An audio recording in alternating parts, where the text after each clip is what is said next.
Well, at least, I mean, we're talking about horror, so Friday the 13th, but Belko Experiment, I love this character for you because you've played a lot of nice guys, and you played a few bad guys too, but this guy's not really your typical bad guy. What was the approach with him? Yeah, well, I was thinking we talked about a lot that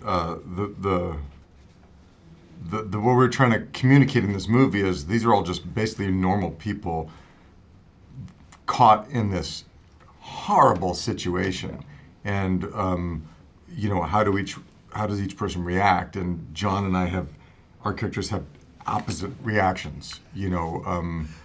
I'm the head of this office, and I'm in my mind trying to do what is practical and will save the most lives, so we wanted to make each of our points of view as reasonable and human as possible. So there's no there is ultimately the good guy and the bad guy. Yeah, technically. But we didn't want it to start out that way because we thought that'd be most compelling. So.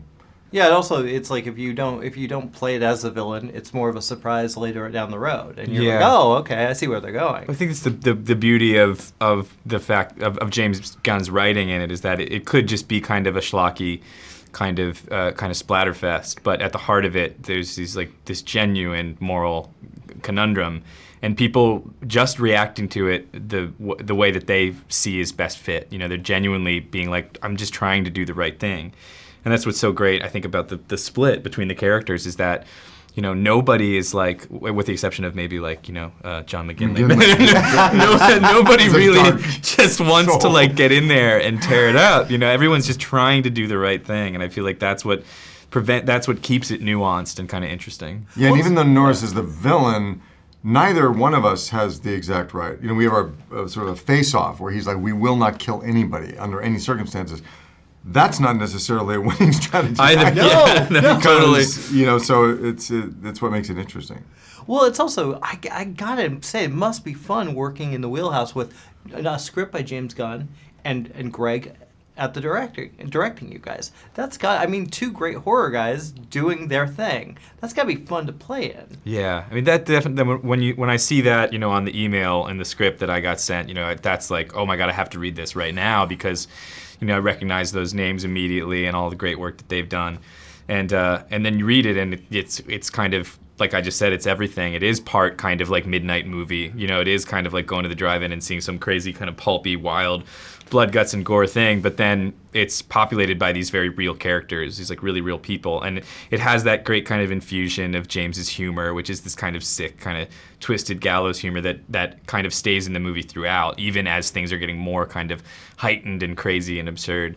And then for me, it was a total no-brainer when I read that you signed on, and I found out that McGinley was involved, and Michael Rooker, and all these people that I love and admire. So yeah, it's great to make a movie with a great team of people that are all psyched to be making the same movie. Yeah, Greg was a really important element for me too, because I was excited that John was doing it, and James obviously. But when I saw Wolf Creek, I did not know Greg's work, and I read James's great script, and I thought, boy, man, it better be in the hands of a real director, because if this movie's not believable, it could, as John just could be just a bloodfest. And when I saw Wolf Creek, I thought, oh my God, this guy's the real deal, because that is so scary because it feels so real. Mm-hmm. And Belko is funnier than that, but it has that same quality, so that's why, I think it works. Well, yeah, him and I discussed, there's a nice balance, which is difficult to find with it when it comes to horror and humor. Mm-hmm. And they did capture it here because you're not so disgusted that you need to leave the theater. Yeah. What about you? What was the most fun for you? Because this was such a great role for you. Oh, thanks. What was the most fun? Where did you go? What places did you go with this that was the most fun to say? Fun is a weird way to describe it, but the most interesting thing, it wasn't. The fun part was like when we weren't shooting, we had a lot of fun together. It was an amazing cast, and we had a really good time in Bogotá. Sometimes too good a time. But the interesting challenge was there's this central scene in the film, which is like, not to give away too much, but sort of where some really bad stuff goes down in one room, and Norris is in a very, very horrible position and does some terrible things.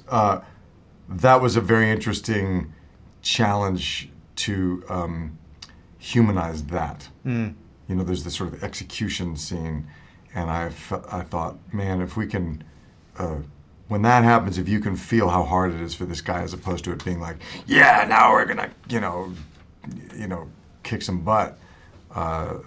That was very specific, interesting challenge for me.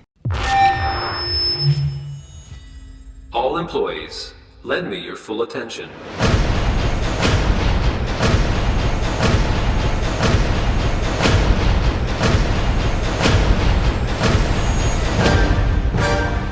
There are currently 80 of you in the building.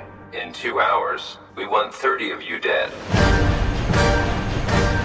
If 30 of you are not dead, we will end 60 of your lives ourselves. We are not going to entertain the option of killing people. My wife and kids need me.